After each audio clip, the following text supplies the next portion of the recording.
Shalom, chers followers, que la grâce et la paix de Dieu soient avec toi. Alors, je suis content de te retrouver à cet épisode de Talk with AA, voilà. Et nous sommes toujours bénis d'être là pour une nouvelle question à laquelle j'apporte une réponse. La question qui a été posée aujourd'hui est une question assez intéressante. Alors, je commence déjà par saluer les followers qui nous suivent, voilà, qui habitent Chicoutimi, Québec, Montréal, tout le Canada. Je vous salue dans le nom de Jésus. Également, je vais un peu plus loin parce que ce n'est pas seulement le Canada qui nous suit. On a beaucoup de followers de Abidjan, voilà, et ils sont en tête même. Bon, je sais que quand je vais dire ça, ceux du Canada vont mieux partager. Voilà, il y aura compétition.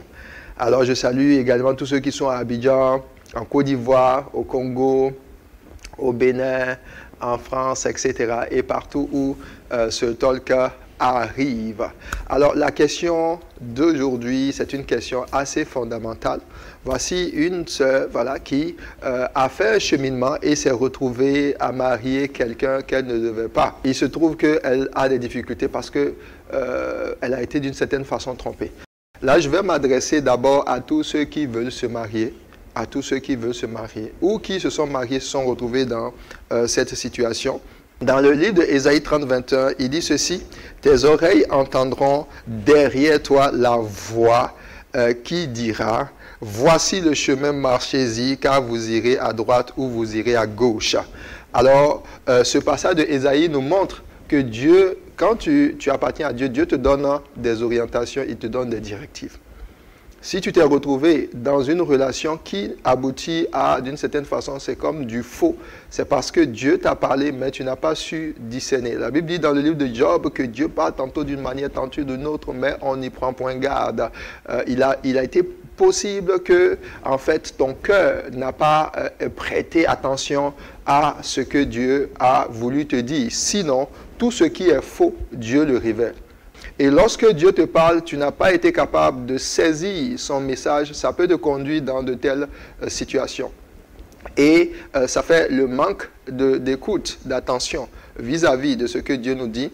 Deuxième raison qui peut amener une personne à se retrouver prisonnière de telles situations, c'est la précipitation.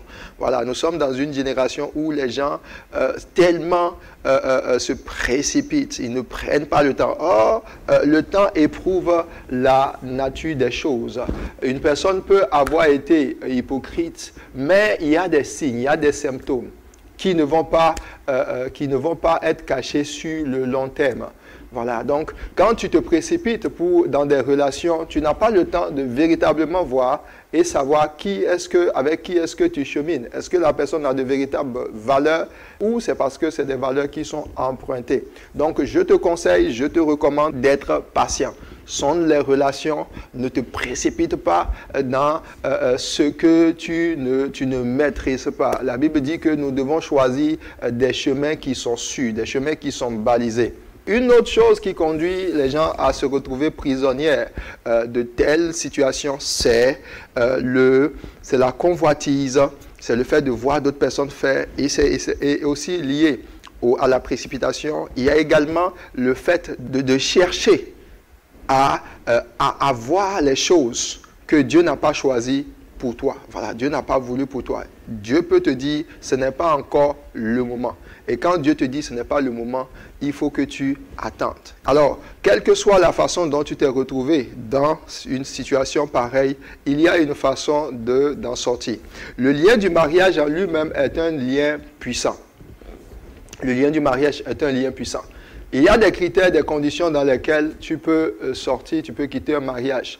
Mais lorsque la personne que tu as mariée crée des difficultés, te crée des problèmes, ça peut être la femme qui adopte des comportements qui ne sont pas bons par rapport à l'homme, ou c'est l'homme qui adopte des choses qui ne sont pas conformes à la parole. Dans le livre de 1 Pierre, Pierre parle de ça. Il dit, lorsque votre mari, lorsque l'homme n'obéit pas à la parole, que la femme, au travers de sa soumission, puisse amener l'homme à obéir à la parole sans parole. Donc, il y a des comportements que la femme peut adopter pour que cet homme qui ne croit pas ou qui n'obéit pas à la parole. Obéir à la parole, c'est quoi? C'est d'abord croire en Jésus réellement comme Seigneur et Sauveur. Obéir à la parole, c'est bien traiter sa femme, c'est aimer sa femme. La Bible dit que l'homme doit aimer sa femme comme Christ a aimé l'Église. Donc, toutes ces choses que tu attendais, l'homme ne te le donne pas. Pour un homme, une femme, c'est une femme qui le respecte, une femme avec qui la famille, le foyer est paisible. La femme également peut ne pas manifester ces choses, ces attentes. Mais la Bible dit qu'on a la capacité d'amener une personne qui n'obéit pas à la parole à obéir sans parole. Donc, c'est une âme puissante. Alors, comment est-ce que tu dois transformer cette situation conflictuelle en une situation où tu rentres dans le bonheur conjugal? Alors, il y a deux avenues, il y a deux options. La première des choses, c'est que tu te positionnes à attendre que Dieu t'aide à pouvoir gagner cette personne qui, en réalité, n'a jamais été convertie. OK? Et l'autre chose, on va en parler en dernier recours, c'est lorsqu'il n'y a plus rien à faire. Mais dans cette condition-là, la Bible dit, dans l'engagement qu'est le mariage, c'est la personne qui n'est pas convertie, qui ne consentira plus à rester. Et c'est alors que l'engagement que tu as vis-à-vis d'elle, dans le mariage, d'une certaine façon, tu en es libéré. Parce qu'elle est inconvertie, elle ne veut plus rester. Mais même dans ce cas-là, la Bible nous dit, en fait, même de persévérer. OK? Dans le cas où tu veux changer la situation de ton foyer, il faut que tu utilises l'arme que Dieu a donnée au travers du mariage. Souvenez-vous, Jésus dit ceci dans l'Évangile, il dit, il n'est pas bon de séparer ce que Dieu a uni. Ok? L'homme quittera son père et sa mère, s'attachera à sa femme, et les deux deviendront une seule chair. Voilà. Il dit, ils ne sont plus deux, mais ils sont une seule chair. À partir du moment où vous êtes mariés, il faut savoir, femme, que tu as une âme puissante sur ton mari. Et si tu es un homme, tu as une âme puissante sur ton époux. Dans le livre de 2 Corinthiens, Paul parlant de certaines relations, il dit que le mari rende à sa femme ce qu'il lui doit. Et que la femme aussi rende à son mari ce qu'elle lui doit. Et il continue, il dit, ce n'est pas le mari qui a autorité sur son propre corps, mais c'est la femme.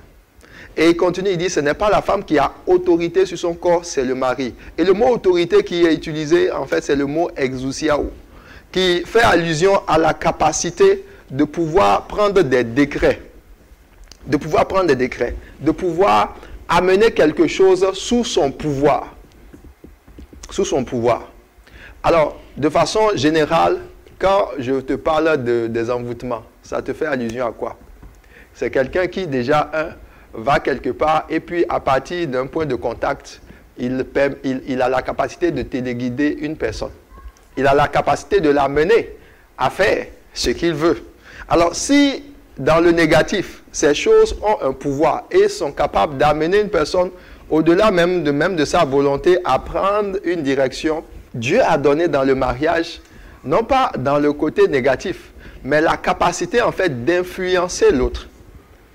L'homme, dans sa posture, en exerçant l'autorité que Dieu lui a donnée. Et ça, cette autorité, on ne va pas parler de ça dans ce talk. Comment on exerce concrètement l'autorité que Dieu nous a donnée, on va en parler plus tard.